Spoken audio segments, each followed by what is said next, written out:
Even the most idyllic journeys can end in unimaginable tragedy. In this video, we reveal the 5 most disturbing tourist deaths of the year, where unexpected horrors claimed lives in moments meant for joy. Join us and learn how these shocking incidents unfolded and what they mean for travelers everywhere.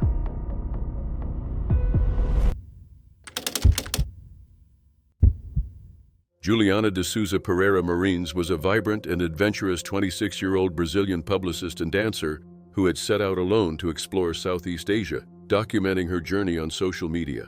Born and raised near Rio de Janeiro, she had a deep love of travel and dance, and had spent months exploring Thailand, Vietnam, and the Philippines before arriving in Indonesia in June 2025. On June 21st, she joined a guided trek up Mount Rinjani, Indonesia's second highest and notoriously treacherous volcano, eager to conquer the challenging ascent that attracts hikers from around the world. But what began as another exciting chapter in her travels would end in tragedy, igniting widespread outrage in Brazil.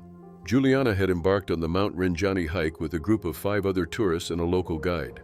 The trail they followed wound along steep, narrow paths that skirted the crater rim at altitudes reaching nearly 9,000 feet above sea level. According to official reports and her family's statements, Juliana began showing signs of exhaustion near the Camara Tunggal area, becoming short of breath and unable to keep pace. The guide advised her to rest alone while he escorted the other guests onward. When he returned more than an hour later, Juliana was missing. Authorities would later determine that she had slipped from the precarious path around 6:30 a.m., plunging almost 300 meters, nearly 1,000 feet, down the rugged, steep slope of the volcano. Drone footage recorded by nearby hikers soon revealed Juliana's desperate situation. She had survived the fall, but was stranded on an exposed rocky ledge with no food, water, or shelter. Her injuries, including multiple fractures, left her immobilized and vulnerable to the cold, damp mountain conditions. Tourists passing along the trail reported hearing her screams, prompting an emergency call to local authorities at 2:32 p.m. that same day.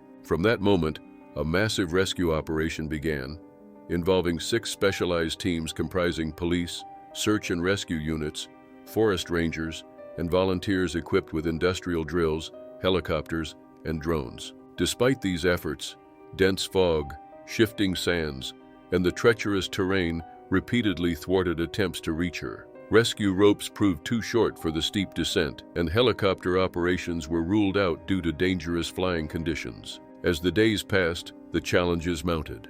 On June 22nd, drone footage confirmed Juliana was no longer in her initial position, suggesting she had tried to move or climb to safety, but had fallen further down the slope, reaching a depth of around 600 meters below the trail. Her sister Mariana publicly denied false reports that Juliana had received supplies or been rescued, clarifying that videos circulating online were fabricated and that rescuers had been unable to reach her at all. Indonesian and Brazilian officials monitored the operation closely, but communication with the family remained inconsistent and at times inaccurate, adding to their anguish. On June 24th, rescue teams finally reached Juliana's location and confirmed she had died. Forensic experts later determined that she succumbed to multiple fractures and massive internal bleeding approximately 20 minutes after her fall. The extreme conditions and exposure further complicated her ordeal, but no evidence of hypothermia was found. Juliana's death reverberated across Brazil, sparking a national outcry over the speed and effectiveness of the rescue. Her family publicly accused the operation of negligence, arguing that if rescuers had reached her within 7 hours, the estimated window she could have survived, she might still be alive. The aftermath of Juliana's death prompted intense scrutiny. Brazil's Ministry of Foreign Affairs dispatched diplomats to oversee the recovery efforts and provide support. Meanwhile, in Indonesia, local advocacy groups began pushing for improved mountain rescue protocols, better equipment, and clearer guidelines for assisting foreign nationals in distress. Juliana's legacy continues to fuel calls for reforms to protect travelers exploring the world's most challenging landscapes. Alessandro Coatti, a 42-year-old Italian molecular biologist, had devoted his life to scientific research and advocacy, earning admiration from colleagues across Europe for his passion, intelligence, and dedication. After years of working as a senior policy officer at the Royal Society of Biology in London, he decided in late 2024 to leave his position to volunteer in Ecuador and explore South America, combining his love of science with a desire to experience new cultures. In early April 2025, Alessandro arrived in Santa Marta, a coastal Colombian city known for its natural beauty, but also a place with pockets of extreme poverty and crime. What was meant to be a holiday filled with research opportunities and adventure would instead become the setting for a crime so brutal it shocked 2 continents. The days before his disappearance, Alessandro had shown enthusiasm for studying the region's biodiversity, asking hostel staff about routes to the village of Minca and possibilities for researching local species. On April 4th, he was last seen leaving his hostel around dusk, reportedly planning to explore or meet someone later that evening. When he failed to return, his friends began to worry and contacted the hostel staff, sparking concerns that grew into an active missing persons investigation. Alessandro's absence was soon confirmed by his loved ones, who reported him missing after losing contact with him entirely. On April 6th, police in Santa Marta made a horrifying discovery: a suitcase near the Sierra Nevada Stadium containing a decapitated head, hands, and feet. Other parts of Alessandro's dismembered body were later found scattered in different locations, including near the Minuto de Dios Bridge and along the banks of a river. His identity was established after investigators noticed a bracelet on one of the hands, matching one issued by his hostel. Alessandro's torso and legs were found days later in separate sites, completing a gruesome picture of what had happened. Police launched an intensive investigation, analyzing blood traces at various locations, reviewing security camera footage, and interviewing potential witnesses. Early theories about Alessandro's demise ranged from a case of mistaken identity during cartel disputes to an organ trafficking scheme. But as detectives pieced together the evidence, a clearer and more chilling scenario emerged. Authorities determined that Alessandro had been lured through a dating app targeting LGBTQ tourists, a tactic used by a criminal gang operating in Santa Marta. Under the pretense of a romantic meeting, he was taken to an abandoned property in the San Jose del Pando neighborhood. There, investigators believe the gang attempted to incapacitate him using devil's breath, a powerful substance that induces confusion, stupor, and extreme vulnerability. The likely goal was to rob Alessandro by forcing him to surrender his bank cards and personal information. However, what began as a planned robbery spiraled into extreme violence, ending in his death and subsequent dismemberment to conceal the crime. Following extensive operations spanning multiple cities, Colombian police arrested 4 suspects, 3 men and 1 woman, in Santa Marta, Medellin, Bogota, and Arjona. The arrests were made possible by a reward of $12,000 offered for information, which led investigators to a house where they uncovered critical forensic evidence linking the suspects to Alessandro's death. Police officials, including Colonel Jaime Rios, confirmed that careful interviews, collection of biological samples, and hours of analyzing security footage were key to solving the case. Santa Marta's mayor and police forces expressed outrage at the crime, promising justice for Alessandro and emphasizing the importance of protecting tourists in the region. The aftermath of Alessandro's brutal killing has reverberated far beyond Colombia. His colleagues at the Royal Society of Biology issued heartfelt tributes, remembering him as a warm, funny, and brilliant scientist who made invaluable contributions to animal science policy and had testified before the UK Parliament. Alessandro's remains were returned to his home region of Emilia-Romagna, Italy, for further examination, allowing his family and friends a chance to grieve and honor his memory. On a seemingly ordinary August morning in 2024, a bustling street in Kuala Lumpur, Malaysia, became the setting for an unimaginable tragedy. Vijaya Lakshmi Gali, a 48-year-old tourist from Andhra Pradesh, India, had traveled to the city with her family, eager to experience its vibrant culture before returning home. But as she walked along Jalan Masjid India, an area known for its goldsmiths and jewelry shops, the ground beneath her feet collapsed without warning. Vijaya had a history of traveling frequently to Malaysia and Singapore for business and leisure. Described by her family as adventurous and devout, she was on her way to a nearby Hindu temple when the accident occurred on August 23rd. Having already spent nearly 2 months in Malaysia, she was scheduled to fly home the following day. Her husband and son, who were with her at the time, managed to escape the collapse, but Vijaya fell through an 8-meter deep hole that opened up beneath the tiled pavement. Initial investigations suggested the sinkhole had formed due to ruptured sewage pipes and underlying geological faults.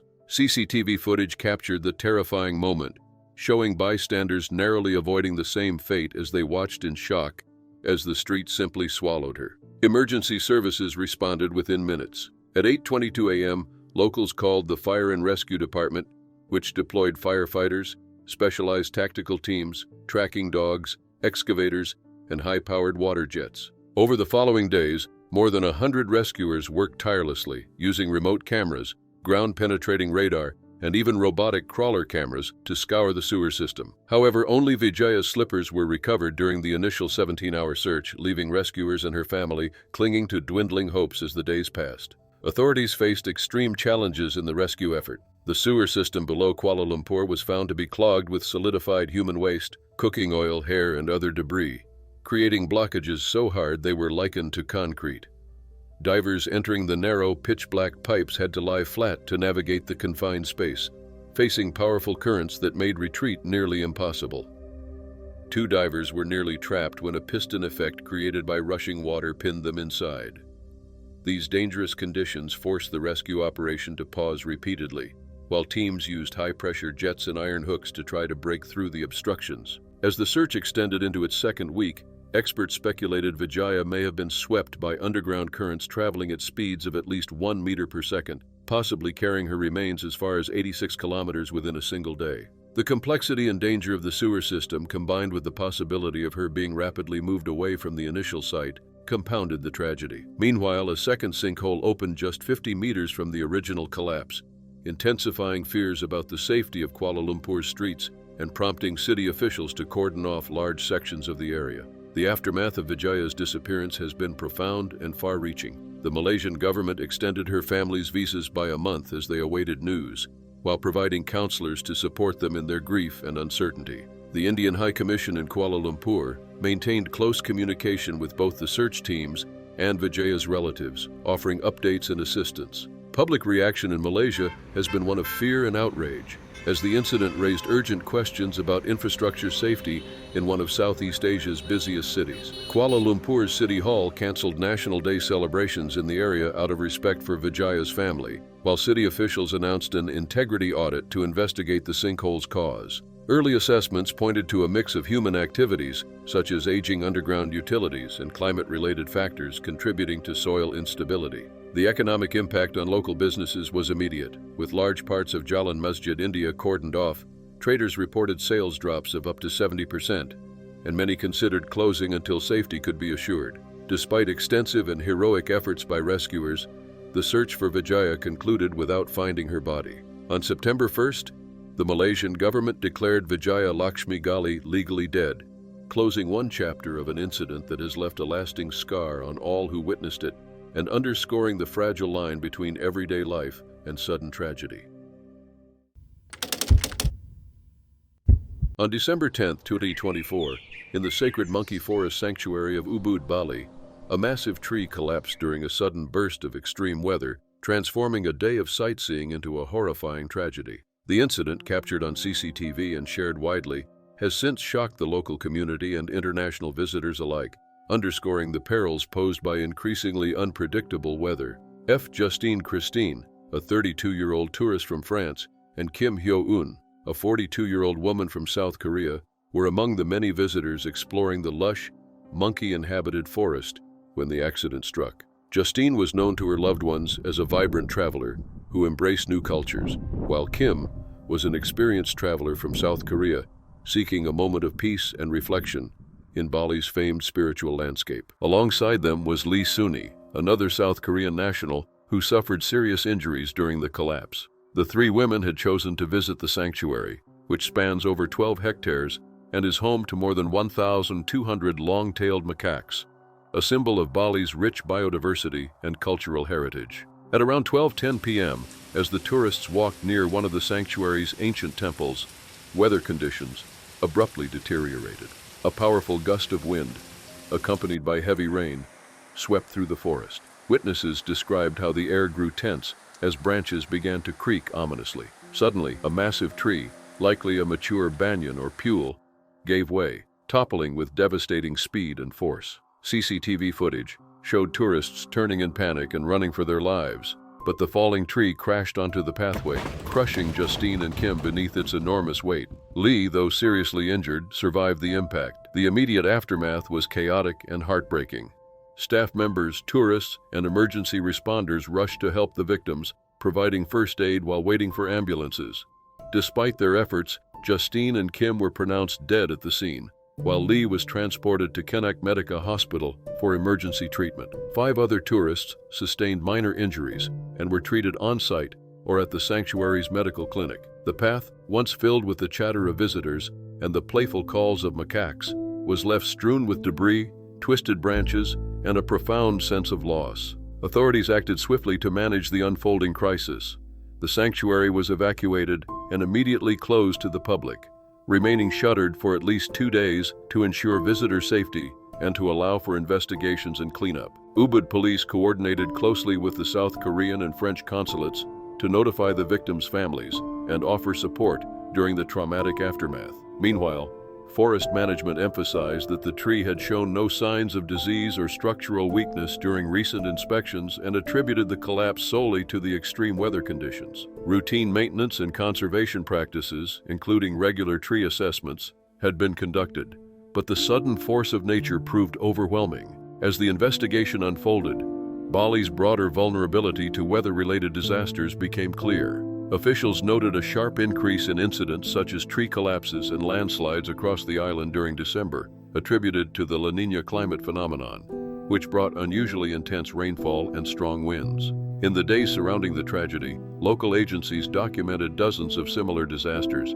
prompting widespread concern for public safety in Bali's popular tourist areas. In response to the tragedy, Bali's regional disaster mitigation agencies intensified preventative measures, including deploying heavy machinery to high-risk zones and launching public awareness campaigns, urging caution during extreme weather. Traditional cleansing ceremonies were also planned at the sacred monkey forest to honor the memory of Justine and Kim, reflecting the deep spiritual significance of the site and the local community's commitment to respecting those lost. This tragic event stands as a sobering reminder of nature's power and the need for vigilance, even in places of beauty and peace. On a sunny afternoon meant for relaxation and peace, a devastating incident shattered the tranquility of Playa del Inglés Beach in Gran Canaria, Spain. On December 3, 2024, a 64-year-old German tourist lost her life in a horrifying accident. The tragedy unfolded near the iconic Maspalomas Dunes, a place famed for its stunning landscapes and a magnet for travelers seeking the beauty of Gran Canaria. That afternoon, a German woman visiting the island with her husband was enjoying a day at Playa del Inglés, one of the most popular resorts on Gran Canaria's southern coast. She had chosen a spot on the sand close to a beach kiosk to lay her towel and relax, while her husband took a swim in the sea nearby. Playa del Inglés, renowned for its sweeping golden sands and proximity to the unique dune ecosystem, draws thousands of visitors each year with its promise of idyllic beach days under the warm Canary Island sun. For the couple, it was meant to be a day of leisure in a paradise far from home. At around 12:30 p.m., while the woman was lying on her towel, a 4x4 delivery pickup truck entered the beach area. Eyewitness accounts and official statements confirmed that the vehicle, which regularly delivers goods to beach kiosks, deviated from the rules that restrict deliveries to between 8 a.m. and 11 a.m. Without any warning, the truck drove directly over the woman's torso, inflicting catastrophic injuries. Beachgoers were horrified as lifeguards rushed to the scene and attempted life-saving measures, but she was pronounced dead shortly after their arrival. Equally disturbing was the behavior of the driver. Instead of stopping, he continued driving away from the scene, unaware, as he later claimed, that he had struck anyone. The driver, a 50-year-old man with more than a decade of experience making deliveries to beach vendors in the area, was tracked down by police hours later. He passed both alcohol and drug tests, but stated during questioning that he had no idea an accident had occurred. Officials noted that he was familiar with the beach's layout and delivery protocols, raising serious questions about how such a tragedy could have taken place under his watch. The aftermath of the incident has sent ripples of fear and anger through Gran Canaria's tourist community. Authorities have launched a full investigation into why the vehicle was on the beach outside the approved delivery window and whether it was following designated routes meant to protect both pedestrians and sunbathers. The Regional Emergency Response Coordination Center confirmed the woman's death, and police have begun an inquiry under the direction of an investigating judge to determine if negligence or other factors contributed to the fatal accident. As officials continue their work, The tragedy has cast a long shadow over Playa del Inglés, highlighting the need for stricter enforcement of safety protocols on busy beaches shared by pedestrians and service vehicles. For the victim's husband, what should have been a day of joy has ended in unimaginable grief, and for the wider community, the loss serves as a stark reminder of the dangers that can arise even in the most peaceful of settings.